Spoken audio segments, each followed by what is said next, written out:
What is the promise? It certainly isn't long-term security. So we have to be very careful, and I always caution union organizers, be careful of what you promise. It will come back.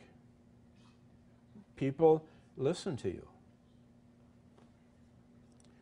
You also need to know that there are 12 million corporations in America. 11 million of them employ no one. We own a couple of them. We work as corporations to corporation. I'm a corporation, so is she, and we work for another corporation which we own. There's very definitely a corporate strategy. There's always been a corporate strategy. And I don't think it will ever change in America, and that is that corporate America will never, ever accept the continued existence of the American trade union movement unless something terribly dramatic happens. Part of that is, and I noticed that now I think that there's a new relationship at Ford. There was one developing before the crash. There is a new relationship at GM, but it's still, when I talk to my friends on both sides, the old is still there. It's hard to overcome the fact that I own it and you don't. It really is. I also face another problem. If most of the bargaining units, and most are probably small companies with 25 or less people, there is truly an inability to pay. There is no way that I'm going to get a defined benefit pension plan or retiree health insurance out of somebody who employs less than 25 people. It's just reality. And yet, if I looked at it from the union's perspective, this is a new market. We have to think this thing through, and my counsel to the movement is think this thing through. There are answers to many of these questions, not really good ones, but there are answers. And if we do, then we will be in a little different place.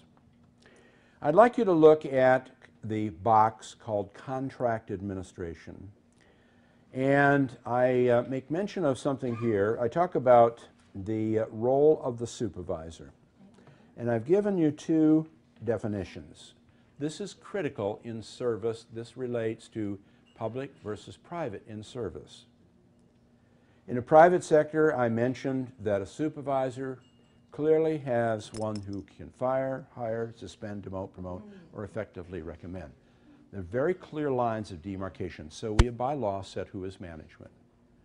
In the public sector, because of our constitutions, that the final authority for all of those does not reside with any manager who is hired by a public jurisdiction. It rests with the political body. The County Board of Commissioners, the Congress, the Senate, the House, somebody. That's where the final authority lies. Now, that created kind of an interesting dilemma. When I negotiated here in this very county of Wayne, I had a huge medical center. It was just west of here, about 5 miles. And I had 1,000 people in it. And I had 3 bargaining units. Now, these are registered nurses. I had all of the staff nurses, which were the majority. I had all of the supervisory nurses. Now remember, they are supervisors, but they don't have final authority. I had all of the directors of nursing. So that every last level of management and non-management I represented. So on one day, I sat with the staff nurses negotiating against the supervisors. On another day, I sat representing the supervisors against the directors. And on the last day, I sat representing the directors against the County Board of Commissioners, the politicians. Now, people say, is there a conflict of interest there? You can probably make a case for that, but the reality is that these people all were very professional on both sides, and they just never let it happen. They made good decisions. But those are some questions that are there. What do we do about the role of the supervisor? Now, some states have said that if you are a supervisor, even carrying the title in the public sector, you can't bargain. Most of them said you can bargain, but you have to bargain in a separate unit. If you're and I want you to think about the crafts now. Let's talk about a fire department.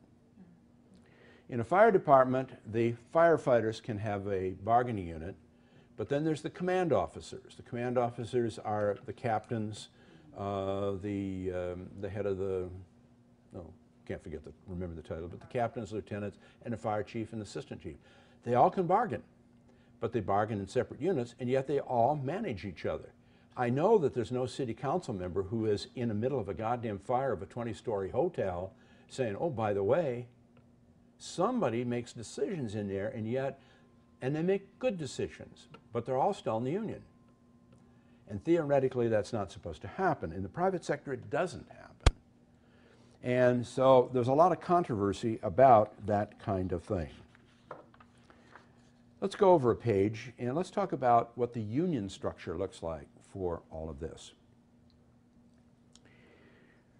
There are three basic types of unions that I find in the service sector. There are what I call service unions, unions that were actually born in this sector. So let me back up for a moment here. There were unions that were born historically service. I've listed a couple of them. The Service Employees International Union. You see them a lot in California. You see them a lot in Massachusetts.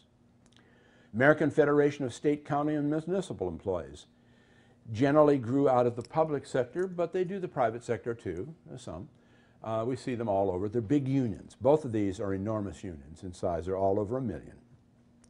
You have my home union, the American Federation of Teachers. You have the American Federation of Government Employees. This was a huge union that represented federal employees. They had about 1.5 million members, and when George Bush, the Jr., finished them, they had about 200,000. They just got rid of bargaining rights. Are there non-service unions that, in effect, are going there as a part of their market change? Well, one of them is you. Utility workers are one of 4 major intervention unions in a sector that they've historically not grown up in. Yours is closer to that because utilities were publicly owned too, so you're at least closer to your home than maybe the United Auto Workers are. The United Auto Workers have college professors, university professors. They have all kinds of things.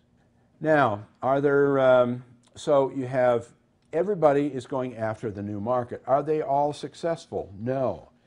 You have been, if you look at your industry at 26% being organized in service, you've been enormously successful compared to the rest of the world. Now, why, let's go over a page and let's look at what I call associations. These are the third type of unions that are out there. The National Education Association, which is the largest union in the United States. It's not an affiliate with the AFL-CIO. Been talking for years. The American Nurses Association, which is for registered nurses, they are now an affiliate of the AFL-CIO. The American Association of University Professors, well, they're the association kind of organization that runs parallel to the American Federation of Teachers and the National Education Association. What is an association? They all started out representing a profession, and they were the professional voice with legislatures and administrative bodies that administrated the profession.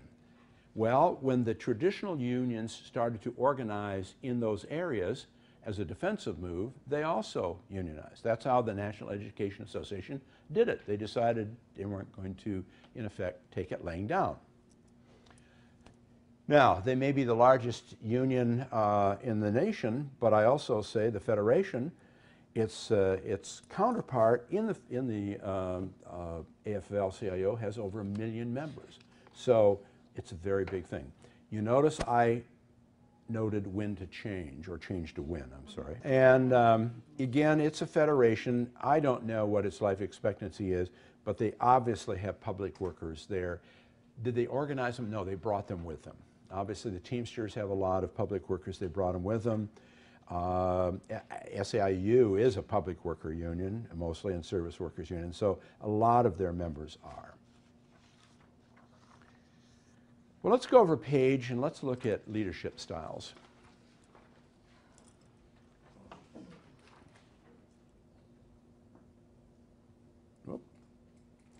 And we fit in the last leadership style for the economy. Obviously, craft was skill and manual. Mass production is political. The service, I find the leadership I describe as formal education, and I'm not talking about a college degree, I'm saying is that education has become so critical to survive in this economy that the leadership, if you will, bleed this. And it's an important part of what's going on. So I cast it as education. I believe that, that education is the new power source of some sort. But there is a coming storm. And let's talk about, and let's fill in the last of our chart. If I looked at how work is organized, we started from a craft line and we ended up at expanded teams. But hidden behind teams is a craft. They're called professions. How work was paid for, we started with wage levels. We ended up pay for performance through a variety of ways. When we looked at how organizations are structured, we started with flat. We ended flat.